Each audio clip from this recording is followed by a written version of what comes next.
পৃথিবীর এক বিস্ময়কর আচরণ অরোরা।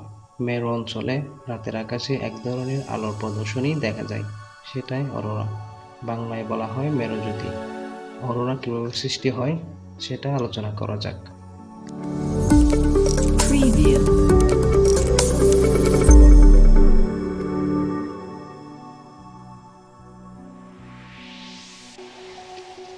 আমরা প্রায় সময় শুনে থাকি পৃথিবী এক বিশাল চৌম্বক। পৃথিবী থেকে সৃষ্ট চৌম্বক ক্ষেত্র কেমন সেটা বলা যাক। পৃথিবীর একদম কেন্দ্রে রয়েছে সলিড আয়রনগুলো। এই সলিড আয়রনগুলোকে তাপমাত্রা অনেক বেশি থাকে, প্রচণ্ড চাপের কারণে সলিড অবস্থায় থাকে। সলিডগুলোকে উপরে রয়েছে লিকুইডগুলো। লিকুইড আয়রনের নিচের অংশটি উপরের অংশের তুলনায় বেশি উত্তপ্ত থাকে।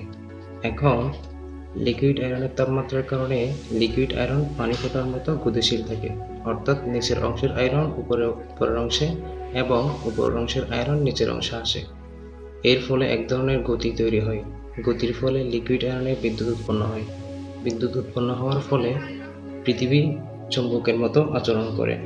পৃথিবীর চারিদিকে বিশাল এক চৌম্বক ক্ষেত্র তৈরি হয়, যাকে ম্যাগনেটিক ফিল্ড বলা হয়। পৃথিবীর এই চৌম্বক ক্ষেত্র হলো অরোরা। সূর্যের চৌম্বক ক্ষেত্র সাধারণ চৌম্বকের মতো নয়। সূর্যের চৌম্বক ক্ষেত্র খুব শক্তিশালী হয়। সূর্যের কিছু স্থানে সূর্যের ম্যাগনেটিক ফিল্ড বাইরে বের হয়ে আসতে চায়। ম্যাগনেটিক অনেকটা রাবার ব্যান্ডের মতো কাজ করে।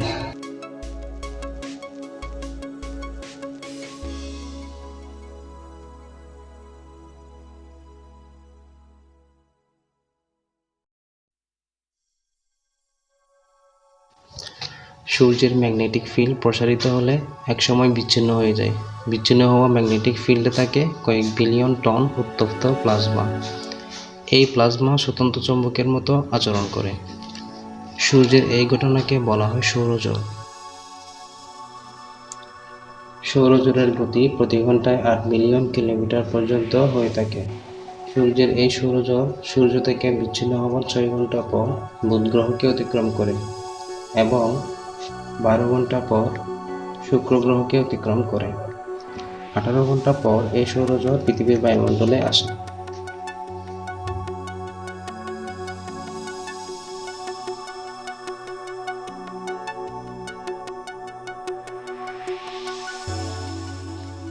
সৌরজোড় পৃথিবীতে পৌঁছানোর পর সৌরজোড়ের প্লাজমা পৃথিবীর ম্যাগনেটিক ফিল্ডের সাথে ইন্টারঅ্যাকশন ঘটে, ফলে কিছু পার্টিকেল পৃথিবীর মেরু বরাবর পৃথিবীর বায়ুমণ্ডলে প্রবেশ করে। উচ্চ শক্তি সম্পন্ন এই সকল চার্জ পার্টিকেল বায়ুমণ্ডলে প্রবেশ করে বায়ুমণ্ডলে থাকা বিভিন্ন ধরনের উপাদান, যেমন নাইট্রোজেন, অক্সিজেন, হাইড্রোজেন, হিলিয়াম, এই উপাদানগুলোর সাথে যুক্ত হয়।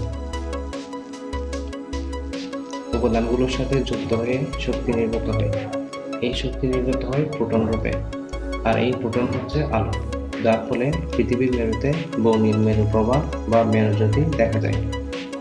চার্জ পার্টিকেল অক্সিজেনের সাথে বিক্রিয়া করে সবুজ রঙের আলো নির্গত করে এবং নাইট্রোজেনের সাথে বিক্রিয়া করে লাল এবং নীল রঙের আলো নির্গত করে। আবার এই চার্জ পার্টিকেল ভূপৃষ্ঠ থেকে 100 কিলোমিটার উচ্চতায় অক্সিজেনের সাথে বিক্রিয়া করে সবুজ রঙের রং নির্গত করে। 240 কিলোমিটার উচ্চতায় অক্সিজেনের সাথে বিক্রিয়া করে লালচে বর্ণের রং উৎপন্ন করে। এভাবে আমরা রাতের আকাশে আলোর প্রদর্শনী দেখতে পাই।